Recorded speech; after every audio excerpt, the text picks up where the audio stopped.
hunters in camp, this thing called jealousy. We live in an age of social media. And I'm going to talk about this point right here, right away. 2017, I didn't get a buck. And I saw a lot of bucks, I didn't get a buck. So I should have had a buck. So I was on a remote teepee hunt with Dave Williams in the Adirondacks, deep in the Adirondacks.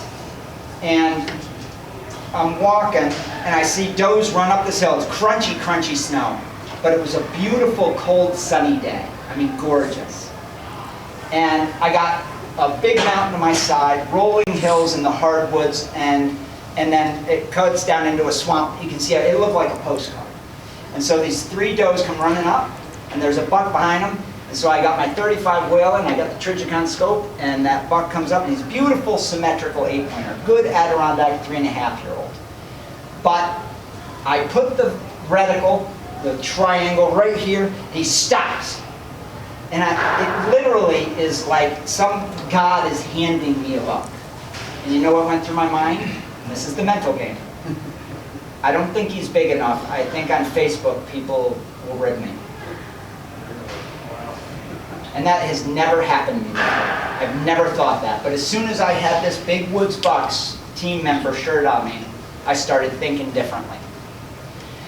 And I let him walk. I put the safe down and I let him walk. I would have shot that buck 20 times over the year before. But this thing started to play in my head. Social media started to play in my head. All those stupid posts that people have about, oh, it's not a real big buck, you know, but it's meat in the freezer, where they're apologizing. That's bullshit. I'm just going to cut right to the chase. That's nonsense. You should never apologize for a buck, ever. And it was a beautiful 8-pointer. And yeah, he's 3.5 years old.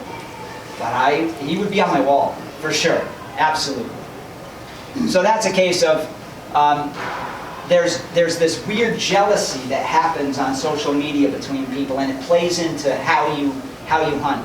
So if you have that situation, what I decided the following year was the very first day of muzzleloader season, early muzzleloader season, I told God in the mountain when I was out there, and there's leaves on the trees, and that muzzleloader season is weird because it's almost like a needle in the haystack. The sign is covered by the leaves that are dropping. The bucks aren't really moving. You got leaves on the trees, so you're just wandering. You're scouting and having a good time. So I said to God in the mountain, I said, whatever you give me, I'm going to shoot. If it's a spike horn, I don't care. If it's the biggest buck of my life, I don't care.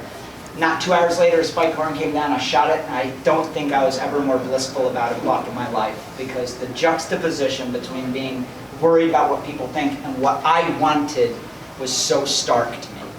And it felt wonderful. And he knows, it's up on the football hill. And it was a great hunt. And I dragged that little buck down, I stuffed him in my wife's Subaru. She wasn't happy, I can tell you that. She was really not happy. But it was one of the best hunts I've ever had.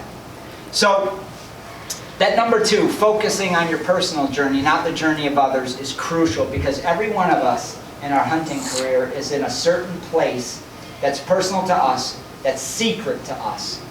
And it's really easy when you start getting better at this, because I'm at the point now where I'm a damn good deer hunter and tracker. I can honestly say that. But you can get into this sort of judgmental place.